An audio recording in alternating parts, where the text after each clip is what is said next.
স্বাগত জানাচ্ছি আন্তর্জাতিক বাংলা সংবাদে। সাথে আছি আমি মাহফুজা খানম। জানিয়ে দেব আমাদের হাতে থাকা সর্বশেষ আপডেট। আবেদন করেছেন সরকারি চাকরিজীবীরা। প্রিয় দর্শক, পে স্কেল নিয়ে আজকে পত্রিকায় প্রকাশিত হয়েছে একটি বিশেষ প্রতিবেদন। এই ভিডিওটিতে থাকছে এই প্রতিবেদনের বিস্তারিত, তাই এই ভিডিওটি শেষ পর্যন্ত দেখুন। আর যারা এখন পর্যন্ত আমাদের চ্যানেলটি সাবস্ক্রাইব করেননি, প্রত্যেক মুহূর্তের পে স্কেলের সর্বশেষ আপডেট সবার আগে পেতে আমাদের চ্যানেলটি সাবস্ক্রাইব করে আমাদের সাথেই থাকুন।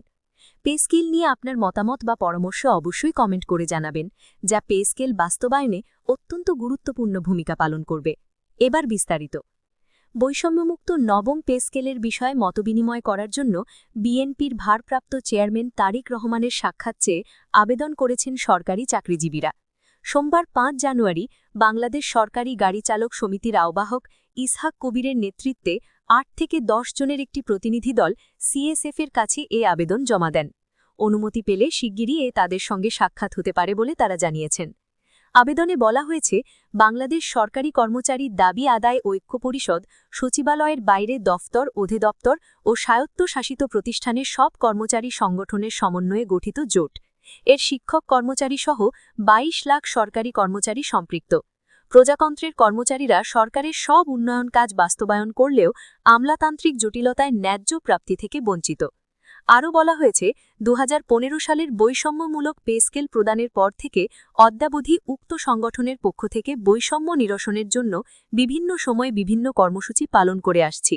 কিন্তু বিগত সরকার দাবি পূরণ দূরের কথা, সংগঠনের কথা আমলে না নিয়ে বিভিন্ন আইন প্রয়োগকারী সংস্থার মাধ্যমে জুলুম অত্যাচার চালিয়েছেন। বর্তমান সময়ে বাজার মূল্যের লাগামহীন ঊর্ধ্বগতি ও সেবা খাতের ব্যয় বৃদ্ধি ও পরিবারের ভরণপোষণের ব্যয় বৃদ্ধির দরুন ১১ থেকে ২০ গ্রেডভুক্ত কর্মচারীরা মানবেতর জীবনযাপন করছেন। তাই চলমান জীবন বাস্তবতার নিরিখে প্রজাতন্ত্রের কর্মচারীদের নিম্নোক্ত ৭ দফা দাবির বিষয়গুলো অবগতির জন্য সাক্ষাৎ করে তুলে ধরার অভিপ্রায় ব্যক্ত করেছেন তারা। ৭ দফা দাবি হল: ১. অনুপাত ৪-এ ১২ ধাপে সর্বনিম্ন ৩৫,০০০ টাকায় বৈষম্যহীন নবম পে স্কেল বাস্তবায়ন করতে হবে। ইতোমধ্যে যাদের মূল বেতন শেষ ধাপে উন্নীত হয়েছে তাদের বার্ষিক বেতন বৃদ্ধি নিয়মিত করতে হবে। ২০১৫ সালে পে স্কেলের গেজেটে প্রত্যাহারকৃত ৩টি টাইম স্কেল, সিলেকশন গ্রেড পুনর্বহাল সহ বেতন জ্যেষ্ঠতা পুনর্বহাল এবং সকল স্বায়ত্তশাসিত প্রতিষ্ঠানে গ্র্যাচুইটির পাশাপাশি পেনশন প্রবর্তন সহ বিদ্যমান গ্র্যাচুইটি বা আনুতোষিকের হার ৯০% স্থলে ১০০% নির্ধারণ ও পেনশন গ্র্যাচুইটি ১ টাকার সমান ৫০০ টাকা নির্ধারণ করতে হবে। ব্লক পোস্টে কর্মরত কর্মচারীসহ সব পদে কর্মরতদের পদোন্নতি বা ৫ বছর পরপর উচ্চতর গ্রেড প্রদান করতে হবে। অধস্থন আদালতের কর্মচারীদের বিচার বিভাগীয় কর্মচারী হিসেবে গণ্য করতে হবে। এছাড়া টেকনিক্যাল কাজে নিয়োজিত কর্মচারীদের টেকনিক্যাল পদমর্যাদা দিতে হবে।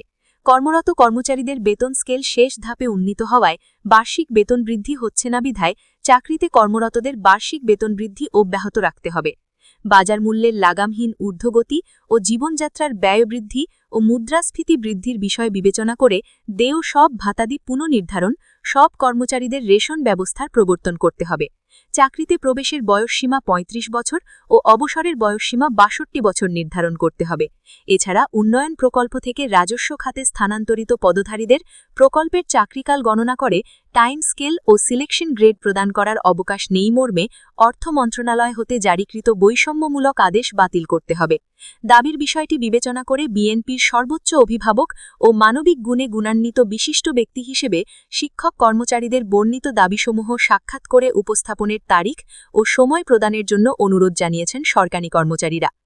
এই সম্পর্কিত আপডেট সবার আগে পেতে চ্যানেলটি সাবস্ক্রাইব করে আমাদের সাথেই থাকবেন। সামনের ভিডিও দেখার আমন্ত্রণ জানিয়ে এখানেই শেষ করছি। আল্লাহ হাফেজ।